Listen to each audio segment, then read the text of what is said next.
Assalamualaikum. So today's topic is Krebs cycle. It is basically the breakdown of glucose and as a result of breakdown of glucose हमें energy मिलती है, ATP मिलती है. ठीक है, Krebs cycle से हमें ATP मिलती है.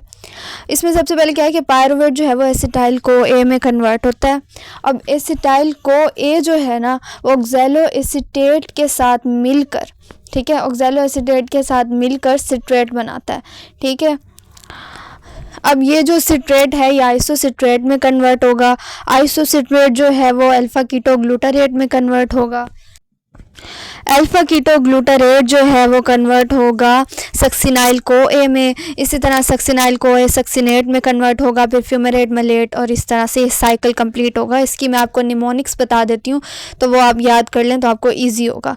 तो निमोनिक्स ये है कि can I keep selling sweet for money officer. अब आप एक ये लाइन याद कर लेंगे ना तो आपको ये सारा जो है वो आपका एटलीस्ट साइकिल बन जाएगा. जब आपका साइकिल बन जाएगा तो फिर उसके बाद हम देखेंगे कि और आगे क्या क्या करना है. सो ये जो है निमोनिक्स मैंने लिख दिया. Can I keep selling sweet for money officer.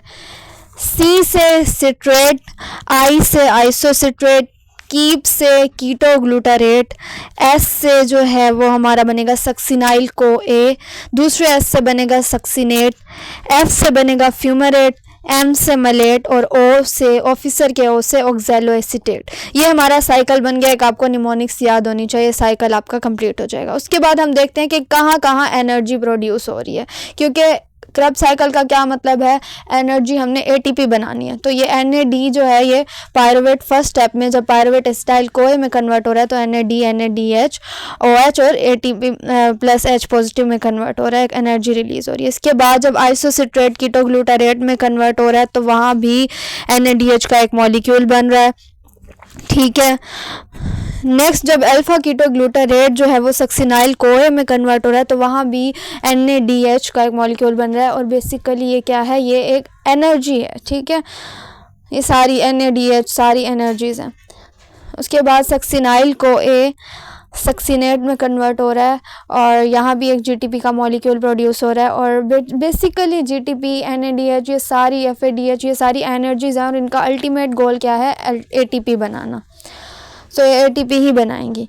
उसके बाद लास्ट स्टेप जहाँ मेलेट ऑक्सैलो एसीटेट में कन्वर्ट हो रहा है वहाँ भी एक NAD का मॉलिक्यूल जो है वो हमें मिल रहा है, एनर्जी हमें मिल रही है. सो ये जो है हमारा इधर एनर्जी बन रही है आइसोसिट्रेट के बाद फिर कीटो ग्लूटारेट 1 2 3, हाँ, फिर यहाँ पर और फिर यहाँ पर. तो 1 2 3 4 5 जगह पर हमारी एनर्जी प्रोड्यूस हो रही है और ये हमारा हो गया क्रेब्स साइकिल. ठीक है, पहले आपने साइकिल बना लेना निमोनिक्स को याद रख के, और उसका पहला स्टेप ये है कि पायरुवेट एसिटाइल कोए में कन्वर्ट होगा. उसके बाद अब आप देखें कि कहाँ कहाँ डीहाइड्रोजिनेज लग रहा है. पायरुवेट डीहाइड्रोजिनेज की प्रेजेंस में एसिटाइल कोए में कन्वर्ट हुआ है. इसी तरह आइसोसिट्रेट डीहाइड्रोजिनेज की प्रेजेंस में अल्फा कीटो ग्लूटारेट में कन्वर्ट हुआ है. अल्फा कीटो ग्लूटारेट जो है वो अल्फा कीटो ग्लूटारेट डीहाइड्रोजिनेज की प्रेजेंस में सक्सिनाइल में, और इसी तरह सक्सिनेट जो है वो सक्सिनेट डीहाइड्रोजिनेज की प्रेजेंस में फ्यूमेरेट में कन्वर्ट हुआ है. फ्यूमेरेट जो है वो मलेट डीहाइड्रोजिनेज की प्रेजेंस में मलेट में कन्वर्ट हुआ है. यानी जो हमने पहला वर्ड लिखा हुआ ना मलेट डीहाइड्रोजिनेज लगा देंगे, पायरुवेट डीहाइड्रोजिनेज लगा दिया, आइसोसिट्रेट डीहाइड्रोजिनेज लगा दिया. इसी तरह सारा जो है ये आसान है. सक्सिनेट मतलब डीहाइड्रोजिनेज आपने लगा देना. अब आप ये देख लें 1 2, ये आप पूरी मैंने पिक्चर आप ले सकते हैं, स्क्रीनशॉट ले सकते हैं पूरा क्रेब्स साइकिल का.